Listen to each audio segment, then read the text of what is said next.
I don't know, like climbing with Tron Rabbitoo, I was like, that's the next generation talent. I was like, oh, this is what the next generation looks like. It's like totally different. I was like, that's Yeah. crazy. He's so good and makes it look so easy. Like his style, like I don't know, it just like looks chill. This is Climbing Gold. When you look at it like through your life, like who have you admired the most in the climbing world? I mean, I have all my sort of childhood heroes. People like Chris Sharma or, uh, I mean, Peter Croft, Dean Potter. Uh, I mean, John Backer, Tommy. All the sort of obvious like Lynn Hill. I mean, the obvious names that come to mind, like people who are heroes of their generation. I mean, even somebody like John Long or something, it's like climbing the nose in day for the first time, and so much of his cool stories. I mean, part of that's growing up in California and being sort of exposed to the Stone Masters a lot as I was getting into climbing. Um, I don't know. I mean, nowadays I'd say I'm just as inspired by all the best climbers in the world, the people you'd expect. The people like uh, Adam Ondra, Alex Magos, things like that. We're like, oh, they just have put in an incredible amount of hard work for. Actually, did you see the World Cup a while back, or maybe it was World Championship? Like there was a comp a while back where I think Adam, Alex Magos, and Jakob Schubert were on the podium as top three. And then Mm-hmm. everybody else in finals had an average age of like 19 or something like that. It was like totally crazy, where everybody else was below 22, and then the top three were each I mean they're each like 32 or something. They're Yeah. each like 30ish, and you're just like, oh, that that kind of shows something in a way that they've been at the top of the game for a while, like working really hard at it. I was like, oh, that's pretty proud. Yeah, are there like in terms of just like the current generation or even that younger generation, have there been people that you're inspired by like inside of like the mellow crew or just like there's just so many people that are pulling down so hard. Are there Yeah, people in this younger generation that are either doing super creative stuff, they're just super strong, or they're doing it in a way where you're like it's just a little bit better? I don't. I mean, there's so much of that. It's hard. I don't know. Like climbing with Tron Rabbitoo, I was like, that's the next generation talent. I was like, oh, Mm-hmm. this is what the next generation looks like. It's like totally different. I was like, that's Yeah. crazy. He's so good and makes it look so easy. Like his style, like I don't know, it just like looks chill. Mm-hmm. Uh, I don't know.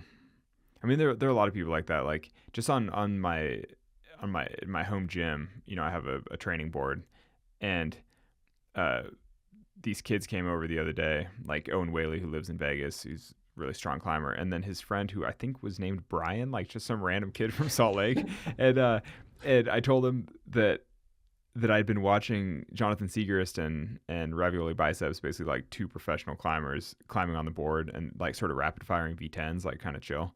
And to me, that was really impressive seeing these two professional climbers like climbing V10 nonstop on this really hard board on the TB2, like the tension board. It's like pretty small holds, pretty aggressive.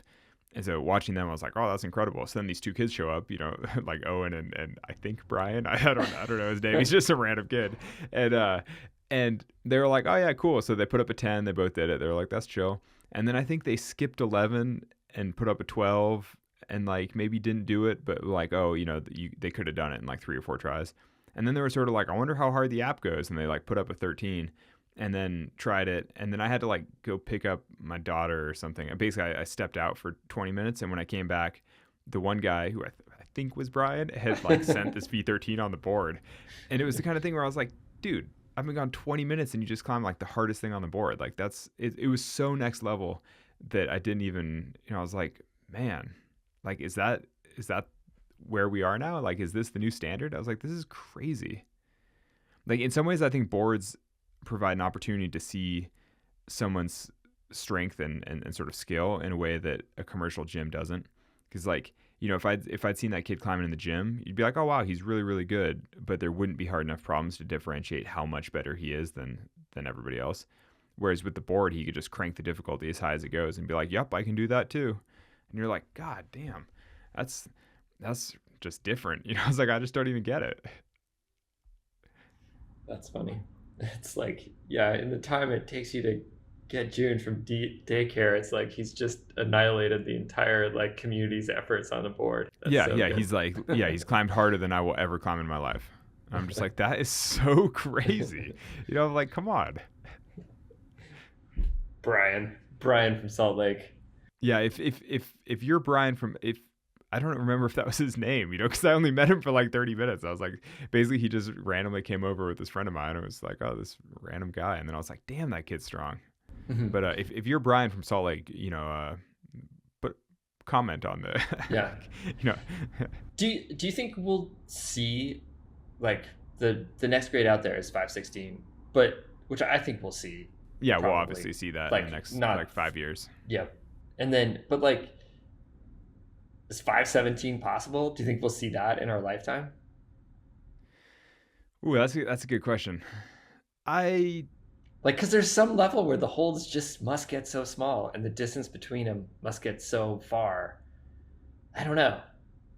Like are we close to the limit? But so if you think of something like 159 having been a benchmark in campusing for so long, Mhm. imagine 159, 13, 17, 21, 25, 29 or something, and you're kind of like, okay, well, there's like, I've heard JStar actually say that 159 is a sort of benchmark like the way 14D would be, like grade wise, Mhm. or 9A. Like if you can do 159, that's like kind of comparable to 9A. And, I mean, maybe something like that, like, 1 6 10 or like 1 6 11 16 is just like 516 right there. I don't know. I mean, I think Mhm. standards change, standards rise. Mhm.